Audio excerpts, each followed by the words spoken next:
Raider Nation. Raider Nation. Raider Nation. Raider Nation. This is your president speaking.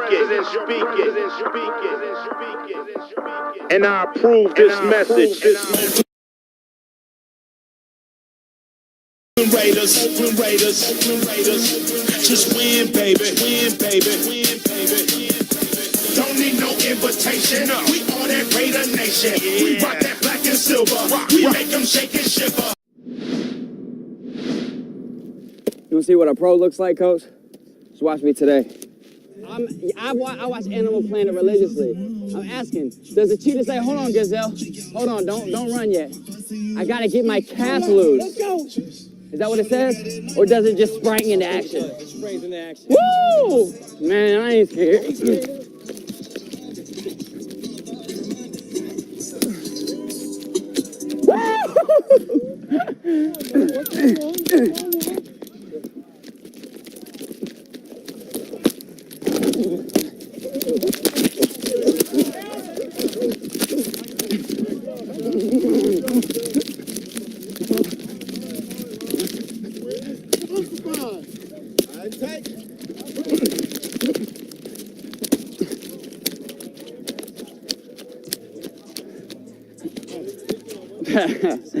Payphone, call no cable, angles, fable, you showing up, but it's alright, but it's alright.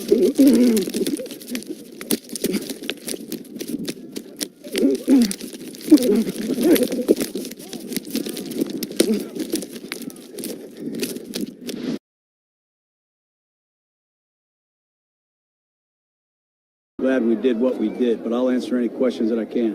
Coach, what was it like bringing up Peyton Manning, Charles Woodson, Ike Taylor this week? What did it mean to have them here? Well, I just like their presence. Mike Cypher is a great punter. The Chargers was here for the last few days, and they're just great resources. There's a lot of free time.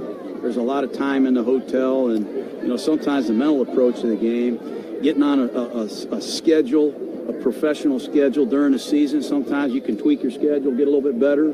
But they're as good of players as there is at their positions, and to have them as resources is a great thing. I've always tried to do that. What led you guys to let Giorgio go before preseason games? Well, I think the young kid is really kicking the ball well, and it's hard to get a right-footed kicker and a left-footed kicker and the holder in the operation tight enough. And Nugent is a guy that we have a lot of familiarity with.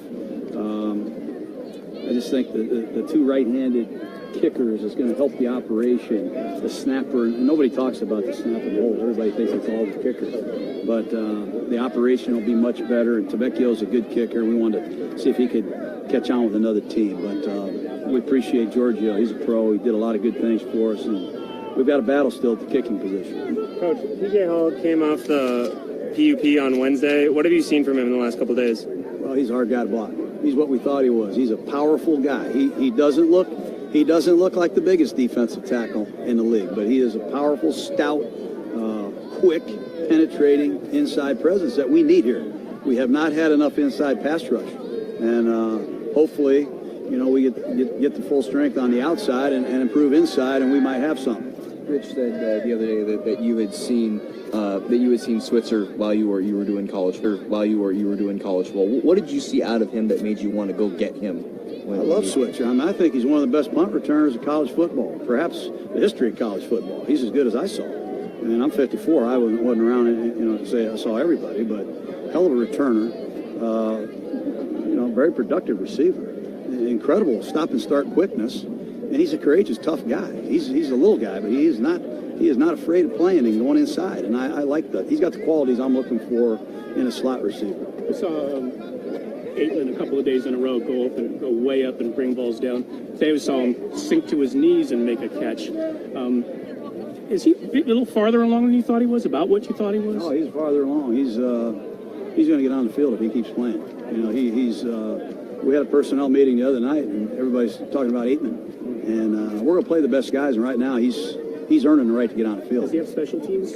Yeah, he does. Responsibilities? He's going to help on special teams. That's what you want in a young receiver, a guy that can be a gunner or hold-up guy that can compete on the coverage teams and learn how to be an NFL receiver. But he has put a lot of time in. And, again, I just give Edgar Bennett a lot of credit. Edgar Bennett, the Packers have done an outstanding job as an organization drafting and developing their own at that position. And Edgar Bennett has a lot to say with the emergence of a lot of these young receivers. I like Saeed Blacknall also. With Aitman emerging, you guys have sort of a cluster of a ton of receivers. Would you maybe look to trade one of those weapons before the season rather than cutting them? It's too early to say that right now. We haven't even really broke a sweat yet. You know, we got to play a couple of these preseason games and see how it all shakes out. But we do like what we've seen the first 2 weeks of camp. What makes Switzer a good fit for your offense? Because that was one thing he didn't really get to do a whole lot. He fits any offense. You know, he's in a tough position in Dallas with Cole Beasley as the slot. You know, they obviously had a surplus, and they went a different direction with Tavon Austin. I don't know what they did, but he fits what we need. He's a guy that can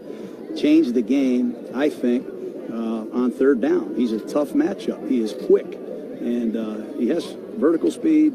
He has special teams ability, and we'll just see if he's strong enough to be a durable player in last 16 weeks. We'll see. What you've learned from Martavis since he got here, what are you counting on from Martavis this season? He's got to get out here and play better. You know, he's got to get out here. He's in a competitive situation, and right now, a lot of the other receivers have had a nice camp. He's just got to learn the offense. He's got to stay out here. He's had some illnesses. He's got to get on the field. He's got to master the offense and become more versatile. And that's a key to making this team better. What do you attest to him being a little bit behind in terms of learning the offense at this point? I'm not saying he's behind. I'm saying he's just got to be more versatile.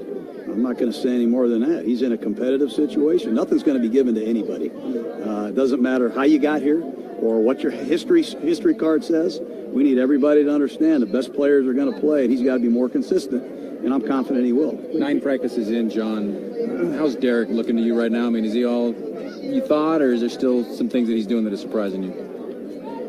He's doing really well. Yeah, he's doing really well. He's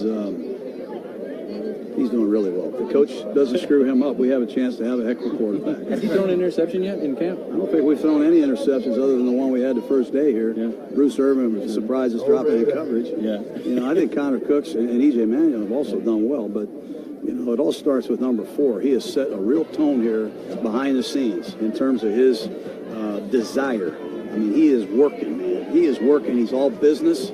He's got a cannon, and he understands what he's doing, and there's not a lot we can't do systematically with him. But we got to make sure Colton Miller, the young receivers, the new tight ends, everybody is up to the same speed, and I think they're excited about the possibilities with Derek Carr having some freedom at the line of scrimmage. When Gary went down, you said you didn't really have a timetable. You thought a couple weeks might be fair, but do you know any more now? I saw him out here yesterday in the walkthrough. I was really encouraged by that.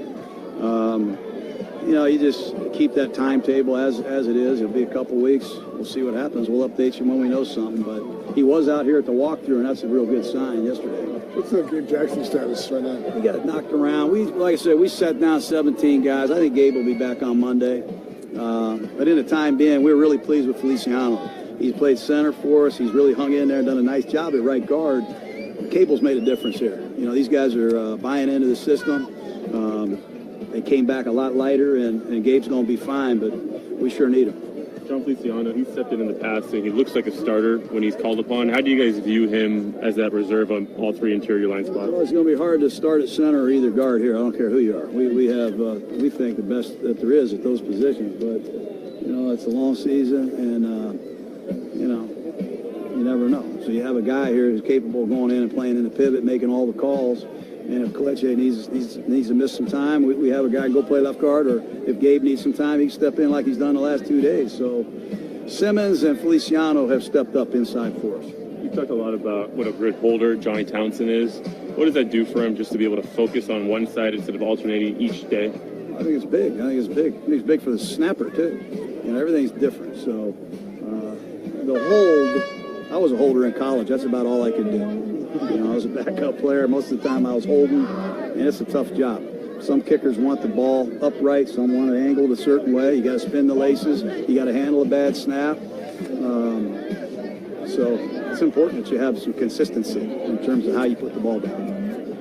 Colton Miller has been lined up at the left all offseason. With Donald Penn possibly coming back soon, have you thought about playing Miller at the right tackle spot? Yeah. Not yet? You know, Donald Penn is going to have to come back out on the field here and obviously get himself going again. It'll take a little time. But we love what Colton Miller's doing. And we'll address that situation when it happens. But it'd be a good situation to have. You guys added a lot of secondary pieces over the summer. What have you seen from them? Well, we got a long way to go to see who the starters are going to be. You know, obviously Conley's injury has opened up the door for everything. And Eric Harris, he broke his finger. He's been out the last few days. It's wide open at the safety position. So the Lions coming in here, dealing with Matt Stafford and these Lion receivers will be a great test. And we'll formulate our depth chart after Lion weekend. When do you expect Harris to be back? He should be back on the field Monday. Same thing with Donald Penn. Any update there? Not yet. He's getting close, though. Colton Miller, how much has he improved over these first 9 days? Unbelievable. You know, not only is he having to block some really good players, he's got to adjust on the fly a lot because we're changing speeds. We're going no huddle. We're changing plays at the line of scrimmage, and it's not an easy thing to do. But he's done an excellent job. One more, guys. One more. You guys all good? All right. Okay, guys. Have a great day. What have you seen from, there's 3 of you guys that are rookies on the defensive line, you, PJ, and Mo Hurst. What have you guys been bringing to the table so far? PJ and Mo Hurst, especially physicality. You know, they down there in the trenches. 3, they playing in the 3, 1 playing in the nose. So a lot of physicality and a lot of versatility. Mo can line up at the 0, I can line up. And me, pass rush, physicality, different moves with my pass rush. How well do you think that your personality will fit in with the guys on this team? How well is your personality fit in with the other guys? Fit right in. I mean, I feel like I've been here for years now. You know, being behind Bruce and being behind him, and he mentored me, and I picked up on a lot of things. We act similar. We live right up the street from us, so we kind of a lot of similarities in that personality. Did that bond come quick between you and him? Did it seem very natural in terms of working with him and getting to know him? Yeah, it all came natural. I mean, when we first met and talked, it was like we already knew each other. So, I mean, coming up the same background, it's going to be a lot of familiar things. I've heard your skill set before sort of compared roughly to someone like Alden Smith, and also I think Gruden has mentioned Simeon Rice, which was one of his guys back in the day. How close do you watch other pass rushers and maybe in the NFL and whatever and try and pick things up? I watch them a lot. I even watch 3 tapes like Aaron Donald, guys of that sort, just to see different things. And I'm not scared to rush out the 3. So if I get to the 3, then I know what to expect from guards and things of that sort. But I look at a lot of pass rushers and try to steal some of their moves and try them one-on-one. And if it works, it works. And if I like it, then it's going to stick with it. You feel like you have different moves when you're rushing from the 3 as opposed to coming off the edge? Nah, not at 3, because 3 is not a lot of space. So you don't have a lot of moves. You ain't got a lot of moves to do in the 3. Yeah. So, but is it any? I mean, it's different from coming off the edge. Oh yeah, very different. Yeah, very different. More freedom. With the 3, with the guards, it's kind of like they don't see a lot of quick twitch guys in there. A lot of big guys, stout guys, and when they see a lot of quick twitch, it's hard for them to move their feet. And then we got some of the best guards now, so they preparing me now for the season. You were pretty honest with us on the conference call when we got you the first time that you said essentially, I think I'm a first-round guy. Should have been a first-round guy. Things didn't work out the last year at LSU maybe the way you wanted. But do you think you're performing like a first-round guy? Oh yeah, yes sir, yes sir. Is there a certain bond between you and Mo and PJ? You guys all come in the same draft class. Really, in theory, you guys could be playing on this line for years and years and years. Is there something that you guys want to do better than what this line has done before? Yeah, we all plan to stand together. We all had a meeting when we first got here. We all want to stay together in our careers and things of that sort. And each guy is under a vet right now. So we all under a vet following their tools, and we all come back when we go have to do our rookie duties. So that's what it is. You've had some nice practice battles with Colton in one-on-ones. What have you seen from him just as if he has to take on that starting left tackle? Colton get better every day.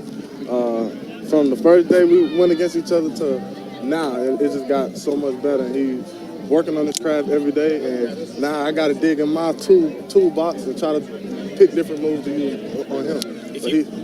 Go ahead. I'm sorry. You're good. If you were to look at film of yourself on the first day of training camp and now, what would you see? Playing much faster. Yeah. Learning the playbook down, so I'm able to play fast, be able to react to different things fast. There's that picture of you and Bruce. Your faces are very close together. You remember what he was telling you in that picture? I don't know. Probably carry my pants or something like that. I don't know. Me and Bruce always talking junk to each other, so it was probably some junk he was saying. Do you have a big toolbox in terms of pass rush moves? Is it pretty wide, or do you feel like if I go with one of the 2 or 3, like that's my best, that you kind of keep it small and know what? No, I keep it big. I always work on one move first and see if he beat it. If he beat that, then I'm going to counter it with something else. If he beat my counter move, then I got to counter it with another counter. So it's different tools in that. That's why I keep my pass rush tools wide. Is it sort of like a chess match somewhat between you and the very. tackle You gotta, throughout the course of a game? Yeah, you got to think 3 steps ahead of the tackle because you might beat him on one set. So naturally, if he's been in the league for a long time, he already know as a rookie what your next move is. So I got to think, okay, what's my next move? Okay, what's my next move after that? And put that as the second one instead of the one natural thing as the second. You got Colton the other day with a jab and a spin move really quick. Like you were passing before he could react. Where did that come from in your toolbox? I don't know. I just made it up. I ain't making it up damn, but it's just working on different things. And, I trained with Chuck Smith, so I did a lot of spinning and things. That's my own little thing on the spin. Is there instinct that goes into that? I mean, or sometimes do you do things that you didn't plan? Yeah, definitely. You only got one pass rush move as offensive tackle. An offensive tackle kick set, and it might not be the same set that you were thinking about in that first move, so you got to react to whatever the offensive lineman doing. What'd you get out of your work with Chuck Smith? Say that again? You work with Chuck Smith, what'd you get out of that? Oh, a lot of pass rush moves, a lot of knowledge on the offensive tackle. Learning his steps, learning what he's doing, what the way he thinks, so then it make me a better pass rusher. Last question. The other day, Maurice Hurst said that the Raiders need you guys to not be rookies this year. Need you to come in and contribute right away. What has your experience been with that? Oh, it's been very good. I mean, we just took it on our shoulders, and we got to learn and play. That's what they want us to do, and we got to produce. I mean, they're not gonna throw us on the field if we're not ready, but they expect us, our expectation to be high. Our expectation was already high coming in, and we just fit right on in and learn the system. Thank you very much. Hey, thanks for your time. All right. It's just, you move around different spots. Every state was just, one spot, staying there. Didn't move, didn't go to different places. So, now, you're in the league. So I'm going to different spots. I'm playing inside, I'm playing outside, and just different route combinations, So I just feel like it fits my game. With things being so limited for you in college, how do you think that they saw that in you? How do you think Gruden saw the ability for you to do these other things? Probably just the, big plays that I made. He probably was like, he's a big guy. And, I'm just transferring that here. When I get the opportunity to play big, I play big. And he just knew that, some coaches just see a ball player in guys and just took a chance on me. And I just appreciate the opportunity. John said the other day, it's rare for a veteran quarterback to call a rookie's number with media here, with everyone here. What does that mean kind of for Derek to trust you like that already in the first week here? And I just think it goes back to me being in the room, and he's in the meeting rooms, and I'm answering questions. I'm asking him questions. When we come out here, I don't make any mistakes. I always go up to him and ask him questions. I'm always in his ear. I'm always picking him, just asking him, what can I do? What do you do on this, blah, blah, blah. And I just feel like he's trusting me, especially when you throw a couple passes to me and I make plays. I just feel like that trust, that's all it is. That trust level is going up. How diverse do you think this receivers group is? Guys like you, Martavis, Switzer all do very different things. Yeah, it's crazy, man. You got just different sizes, different speeds, people that, doing different things so you can learn and see how different people move and run routes. So, it's cool for me to see other, like Amari and Jordy, how he uses his body, and Martavius, So it's just good for me to just see those veteran receivers established in the league just do different things. Do you feel like you almost a little bit got pigeonholed as just like a jump and catch guy, and that you're eager to show that you can make catches like you did today? Oh yeah, and that's just something, you don't always get to show, Yeah. But when the opportunities come, I just got to make them. Yeah. But special teams, which are you? Do you feel pretty comfortable about playing those? Oh yeah, special teams is, I didn't play a lot in college, but coming out here in the league I've just learned it's about competing, man. You go out there, you know your job, and you compete. That's all you do. Just how different is this John Gruden playbook relative to what you had in college? Oh, it's completely different. Yeah, it's a total change. But, it's some of the things, hand signals, audibles. We had a few of those, but not to this extent. It's different. Reading, blitzes and knowing, sight adjustments and knowing all things like that. You got to pick up things faster because the game is also fast. What was your reaction when you saw just the breadth of what you have to learn, and how have you tackled it and approached it? I've just broken it down. I go meet with my receivers coach. I break it down. We got to install. I learn to install. We get another install. I learn it, and then on the days off, I go through it and just write it down. I just continually write it down. So I'm learning it pretty quick. Tomorrow's an off day. What are you going to do? I'm going to rest, recover, nice tub, get massages, and just enjoy the time. Monday is get back rolling. Thanks, guys. Appreciate it. I'm the president of the Raider Nation. Please use this as motivation. If you want a piece of this, you can come and get it. I'm the president of the Raider Nation. Please use this as motivation. If you want a piece of this, you can come and get it. I'm the president of the Raider Nation. Please use this as motivation.